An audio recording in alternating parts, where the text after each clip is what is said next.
We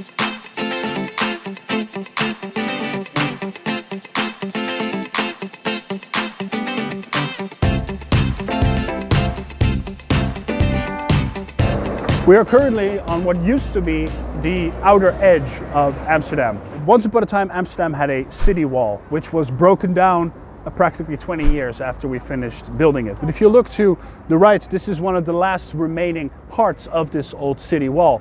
A defense tower, which we in Dutch call the Schreierstoren, sometimes translated incorrectly into English as the Weeping Tower, because there is an old folks tale of sailors' wives standing on the edge of this tower at the top who would weep when they saw their husbands leave for their voyages. There's absolutely no evidence to support that there were ever any weeping women at the top of this tower. So a more logical and historically correct conclusion would be that Schreierstoren refers to the fact that this tower is a schrijing, right, which is a connector point between two walls. And if you look closely back at the map, which has frequented this tour, you follow the tip of my finger, this is where we currently are, right next to that tower. And you'll see the city wall stretching down this canal, which we are standing at right now. On the other side would be the harbor, right? So this would be a barrier of defense for any hostile ships that might want to attack Amsterdam, which in fact never happened because our defenses were quite good.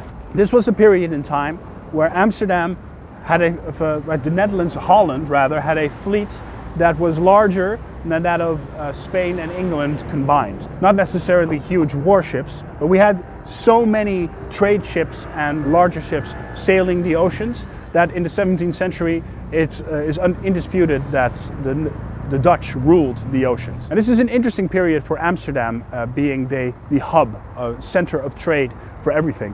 Down this canal, which we are standing right now, this was one of the main access points for ships unloading the goods towards the square, which we will visit at the next point. So this was definitely a place where a lot of activity happened once upon a time.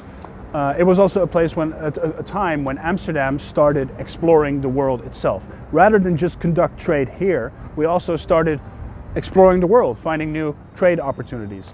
Not a lot of people remember that the Dutch were, in fact, once upon a time, one of the great colonizers of the colonial age.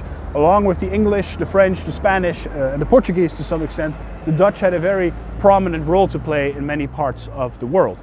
Which leads me back to the Schreierstoren, the Weeping Tower. Because if you look at the bottom over there, you'll see a green placard on the tower, which commemorates the exact location from which the halve maan, or the crescent moon, left from Amsterdam to explore the New World, or the United States as we know it today. This voyage would lead to the founding of the settlement of New Amsterdam, which today is known as New York. But any people from New York might not know that the Dutch were once upon a time responsible for the building of your city, which we traded with the English for some colonies in the Caribbean, which is why still to this day some of the islands in the Caribbean are part of the Dutch kingdom as we know it.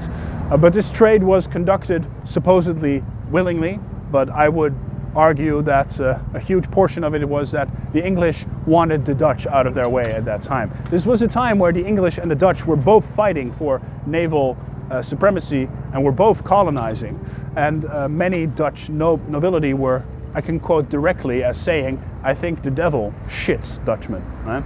We were not a friendly people towards each other at this time.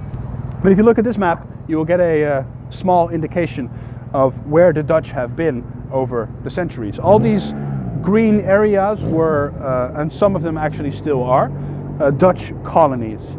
And we will revisit this map later. We will discuss this topic more in depth. But what is interesting for now, maybe to note, is that this sliver here in North America, this is where New Amsterdam was, where Manhattan was once upon a time, where it was founded. And in fact, to this day in New York, you can still see traces of the time that it was New Amsterdam. Neighborhoods like Brooklyn, for instance, were named after Breukelen, which is a town here in the Netherlands. Wall Street, right? Wall Street, the infamous place of commerce, is actually based upon this street. And why? Because, as I mentioned earlier, the city wall of Amsterdam stretched down this canal. So this street was actually right next to that city wall. And New Amsterdam was in many ways a carbon copy of the original Amsterdam as it was. So they also had a street next to the wall. Almost mind-blowing to some degree that this infamous street responsible for our wallets being drained in 2008 find its humble beginnings in this friendly neighborhood street where people walk their dogs.